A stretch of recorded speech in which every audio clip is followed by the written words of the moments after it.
వెంటపాడు గ్రామం వెలంపేట నుంచి ఒక 25 మంది నుంచి 50 మంది యువకులు 50 కుటుంబాలు ఈరోజు జనసేన పార్టీలో జాయిన్ అవ్వడం, మన నాయకుడు పవన్ కళ్యాణ్ గారు ఏదైతే పల్లెలన్నీ అభివృద్ధి చెందాలని ఆలోచన చేసి అక్కడున్న ప్రతి రాజకీయ నాయకుడికి స్వేచ్ఛ స్వతంత్రాలు ఇచ్చి గత 5 సంవత్సరాల్లో కూడా ఏ విలేజ్లో కూడా గుర్తింపు లేదు. సర్పంచ్ కానీ, జడ్పీటీసీ కానీ, ఎంపీటీసీ కానీ. దాని భిన్నంగా ఈరోజు అన్ని నిధులు స్వయంగా ఏ పార్టీలకు అతీతంగా ఆ పార్టీ సర్పంచ్లకి ఆ ఖాతాల్లోంచి ఖర్చు పెట్టిన స్వతంత్రాన్ని ప్రసాదించిన కళ్యాణ్ గారి ఆశయాలకు అందరూ కూడా చాలామంది ముగ్ధులై ఈరోజు జనసేన పార్టీని ఆదరించినందుకు, అదేవిధంగా మా శ్రీనివాస్ తమ్ముడు మరి ఫస్ట్ వెలంపేట నుంచి వచ్చింది మొదలైన కుటుంబం. ఆ తర్వాత మరి చాలామంది మన లక్ష్మణ్ రెడ్డి, వేణురెడ్డి గారు, మన సురేష్ గారు, ఇంకా హనుమంతరావు గారి కుటుంబం అందరూ ఒకటొకటిగా అందరూ కూడా మనకి బలోపేతం చేసుకుంటూ ఉన్నాం.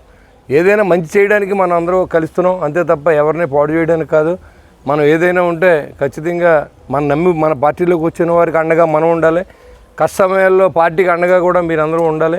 అదేవిధంగా ఒకరికొకరు సహాయం చేసుకుంటూ మన ఏదైతే ప్రభుత్వం నుంచి వచ్చి ప్రతి రూపాయిని కూడా మీకు చేరే విధంగా, మన కింద స్థాయిలో చేరే విధంగా మీ అందరూ ప్రయత్నం చేసి పవన్ కళ్యాణ్ గారికి, జనసేన పార్టీకి మంచి పేరు తీసుకురావాలని చెప్పి నేను కోరుకుంటూ, మరి ఈరోజు మీరింత అభిమానంతో, మీరింత నమ్మకంతో ఈ పార్టీని వచ్చినందుకు మేము ఉన్నంతకాలం కూడా మిమ్మల్ని అలాగే చూసుకుంటాం.